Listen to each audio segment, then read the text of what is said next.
ഈ ക്ലാസ് നമുക്ക് estimating discuss ചെയ്യാം. നമ്മൾ എസ്റ്റിമേറ്റിംഗ് കോസ്റ്റിങ്ങും കഴിഞ്ഞ ക്ലാസ്സുകളിൽ ഡിസ്കസ് ചെയ്തതാണ്. അപ്പോൾ കോസ്റ്റിംഗ് എന്ന് വെച്ചാൽ ഒരു പ്രോഡക്റ്റ് മാനുഫാക്ചർ ചെയ്തതിന് ശേഷം അത് എത്ര രൂപയ്ക്ക് വിൽക്കാം എന്ന് തീരുമാനിക്കുന്നതാണ് കോസ്റ്റിംഗ് എന്ന് പറയുന്നത്. ഇനി എസ്റ്റിമേറ്റിംഗ് എന്ന് പറഞ്ഞാൽ ഡെഫിനേഷൻ പ്രകാരം calculation of cost before the component is actually manufactured. അതായത് ഒരു പ്രോഡക്റ്റ് മാനുഫാക്ചർ ചെയ്യുന്നതിന് മുമ്പ് തന്നെ ആ പ്രോഡക്റ്റ് വിപണിയിൽ എത്തുമ്പോൾ അതിന് ഏകദേശം എത്ര വില കിട്ടും.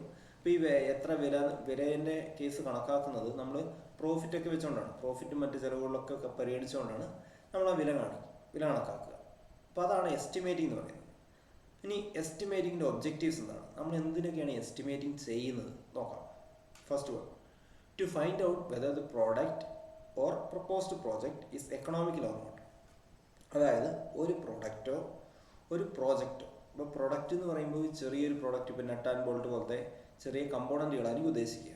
ഈ പ്രോജക്റ്റ് എന്ന് പറയുമ്പോൾ ഒരു പുതിയ വെഹിക്കിള്, അതായത് ഇപ്പം വിപണിയിലില്ലാത്ത പുതിയൊരു വെഹിക്കിള് മാനുഫാക്ചർ ചെയ്യുന്നത്, ഒരു പുതിയ ഡിസൈൻ ചെയ്തൊരു വെഹിക്കിൾ മാനുഫാക്ചർ ചെയ്യുന്ന ഒരു പ്ലാന്റ് സെറ്റപ്പ് ചെയ്യുക, അതാണ് ഒരു പ്രോജക്റ്റ് എന്ന് ഉദ്ദേശിക്കുക. അപ്പോൾ അത് എക്കണോമിക്കലാണോ അല്ലയോ, അതായത് ഇത് എത്ര രൂപയ്ക്ക് വിപണിയിൽ വിൽക്കാൻ പറ്റും, ഇനി ആ വിലയ്ക്ക് വിറ്റാൽ ഇതിനെ കസ്റ്റമേഴ്സിനെ കിട്ടുമോ, ഇത് ചിലവാകുമോ, അതുമായിട്ട് ബന്ധപ്പെട്ട കാര്യങ്ങളാണ് പറയുന്നത്. അതായത് ഒരു പ്രോഡക്റ്റ് എക്കണോമിക്കലാണോ അല്ലയോ എന്ന് വാല്യൂറ്റ് ചെയ്യുക, അതാണ് ഫസ്റ്റ് ഒബ്ജക്റ്റീവ്. ഇനി next one, to decide to make or by.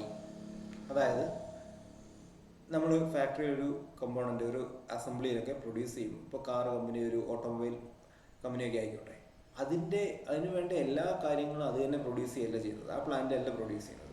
അത് പല കാര്യങ്ങളും ഇമ്പോർട്ട് ചെയ്ത് വഴിയാണ്. ഇനി ഔട്ട്സൈഡ് വെൻഡേഴ്സ് ഉണ്ടാവും, അവരിൽ നിന്ന് വാങ്ങുകയാണ്. അപ്പം അങ്ങനെ ചെയ്യുമ്പോൾ ഏതായിരിക്കും എക്കണോമിക്കലി, ഇപ്പോൾ നമുക്ക് ചില കമ്പോണൻസ് വളരെ കുറവ് മതി എന്ന് എഴുതുക. ഫോർ എക്സാമ്പിൾ, ഒരു particular size nut and bolt numbers കുറവ് മതി. അപ്പോൾ നമ്പേഴ്സ് കുറവ് മതി എങ്കിലും നമുക്ക് അത് പുറമേ നിന്ന് ഒരു വെൻഡറുടെ അടുത്ത് നിന്ന് വാങ്ങുന്നതായിരിക്കും എളുപ്പം. കാരണം നമുക്ക് മെഷീൻ സെറ്റപ്പ് ചെയ്യേണ്ട, മറ്റ് ലേബർ കോസ്റ്റൊന്നും വരുന്നില്ല, നമ്മുടെ ആവശ്യത്തിനനുസരിച്ച് പേ ചെയ്യുക, വാങ്ങുക.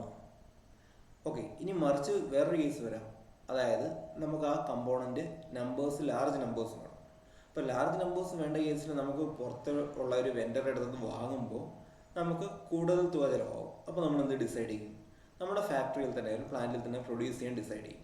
അപ്പോൾ അത് എസ്റ്റിമേഷനെ ബേസ് ചെയ്തുകൊണ്ടാണ് ഓരോ കമ്പോണൻറ്റും അതേ ഫാക്ടറിയിൽ തന്നെ ഉണ്ടാക്കണോ അല്ലെങ്കിൽ പുറമേ നിന്ന് ഒരു വെൻഡറുടെ അടുത്ത് നിന്ന് വാങ്ങണോ എന്ന് തീരുമാനിക്കുന്നത്. അടുത്തത്, to determine material and labour cost.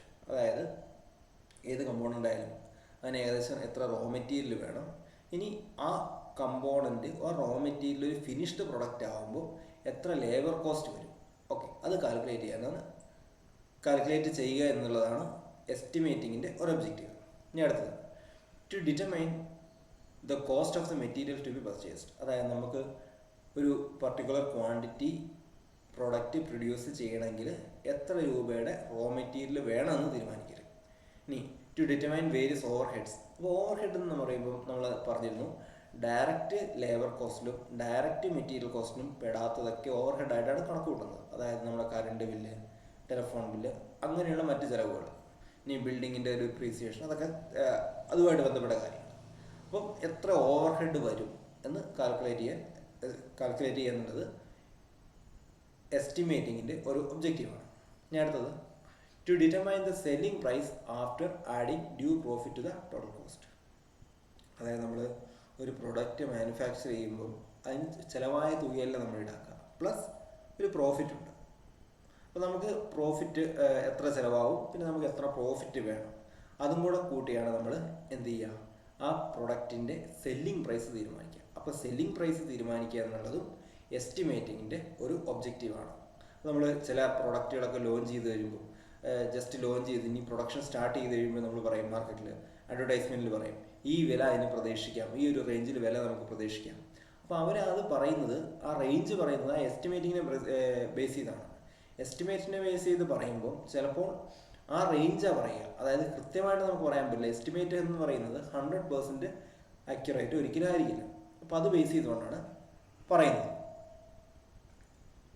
ഇനി to control of selling expenses with consultation of sales department. അതായത് പ്രൊഡക്റ്റ് മാനുഫാക്ചർ ചെയ്ത് കഴിഞ്ഞാൽ ഏകദേശം സെയിൽസ് ഡിപ്പാർട്ട്മെൻറ്റ് കൺസൾട്ട് ചെയ്യും.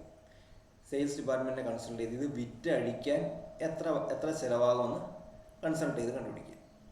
ഓക്കെ, അടുത്തത് to submit the estimates to the sales and financial departments.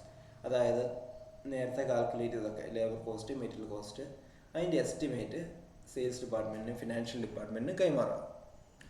അടുത്തത് to set up standard estimate of cost. അതായത് ഏകദേശം എത്ര വിലയ്ക്ക് ആ പ്രൊഡക്റ്റ് വിൽക്കാം എന്ന് കണക്കാക്കും. ഇനി ഹെൽപ്പ് ഇൻ ബജറ്റ് പ്രിപ്പറേഷൻ. അപ്പോൾ ബജറ്റ് പ്രിപ്പറേഷൻ എന്ന് വെച്ചാൽ അറിയാം, ഒരു കമ്പനിയുടെ അല്ലെങ്കിൽ ഒരു സ്ഥാപനത്തിൻ്റെ ഒരു വർഷത്തേക്കുള്ള മൊത്തം വരവ് ചെലവ് കണക്കുകളാണ് ബജറ്റ്. അപ്പം ബജറ്റ് പ്രിപ്പറേഷൻ എന്ന് പറയുമ്പോൾ ഒരു പ്രൊഡക്റ്റ് മാനുഫാക്ചർ ചെയ്യണമെങ്കിൽ അതിന് എത്ര റോ മെറ്റീരിയൽ വേണം, അഡീഷണൽ എക്യുപ്മെൻറ്റ്സ് എത്ര വേണം, എത്ര ലേബേഴ്സിനെ വെക്കണം, അപ്പോൾ അതുമായിട്ട് ബന്ധപ്പെട്ട സകല കണക്കുകളും ബജറ്റിൽ വരും. അപ്പോൾ ഈ ബജറ്റ് പ്രിപ്പറേഷന് വലിയൊരു ഒരു ഹെൽപ്പ് എസ്റ്റിമേഷൻ ചെയ്യുന്നുണ്ട്. ഇനി അടുത്തത് to determine the most economical process of manufacturing. അതായത് ഒരു പ്രോഡക്റ്റ് ഏറ്റവും എക്കണോമിക്കലായിട്ട് മാനുഫാക്ചർ ചെയ്യാനുള്ള രീതി കണ്ടുപിടിക്കുക എന്ന് പറയുമ്പോൾ നമുക്ക് നേരത്തെ buy or make or buy decision വെച്ചൊക്കെ പറയാം. എല്ലാ പ്രൊഡക്റ്റും കമ്പനി തന്നെ ഉണ്ടാക്കണോ അല്ലെങ്കിൽ ഔട്ട്സൈഡ് വെൻഡേഴ്സിൻ്റെ അടുത്ത് നിന്ന് എന്തെങ്കിലും വാങ്ങണോ? അപ്പോൾ അത് ഏതാണ് മോസ്റ്റ് എക്കണോമിക്കൽ പാത്ത് സെലക്ട് ചെയ്യുക. ഇനി അടുത്തത് to control wastages and suggest corrective action. അതായത് നമ്മൾ റോ മെറ്റീരിയൽ ഇപ്പോൾ ഷീറ്റ് കട്ട് ചെയ്യുമ്പോൾ, അപ്പോൾ ഷീറ്റ് കട്ട് ചെയ്യുന്ന രീതി ഒന്ന് മാറ്റിക്കഴിഞ്ഞാൽ നമുക്ക് ചിലപ്പോൾ ആ മെറ്റീരിയൽ കുറച്ച് സേവിങ് ഉണ്ടാകും. കട്ട് ചെയ്യുന്ന രീതി മാറ്റിക്കഴിഞ്ഞാൽ ഇപ്പം ഫാബ്രിക്കേഷനിലൊക്കെ ഇത് വളരെ ഇമ്പോർട്ടൻ്റ് ആണ്. അതായത് കട്ട് ചെയ്യുന്ന രീതി മാറ്റിക്കഴിഞ്ഞാൽ നമുക്ക് കുറേ മെറ്റീരിയൽ സേവ് ചെയ്യാൻ പറ്റും. ഇനി സ്ക്രാപ്പ് കൊണ്ട് വേറെ എന്തെങ്കിലും എക്കണോമിക്കലായിട്ട് വേറെ എന്തെങ്കിലും ഉണ്ടാക്കാൻ പറ്റും. ഇപ്പം ഷീറ്റിൻ്റെ സ്ക്രാപ്പ് കൊണ്ട് വേണമെങ്കിൽ വാഷർ ഉണ്ടാക്കാൻ പറ്റും.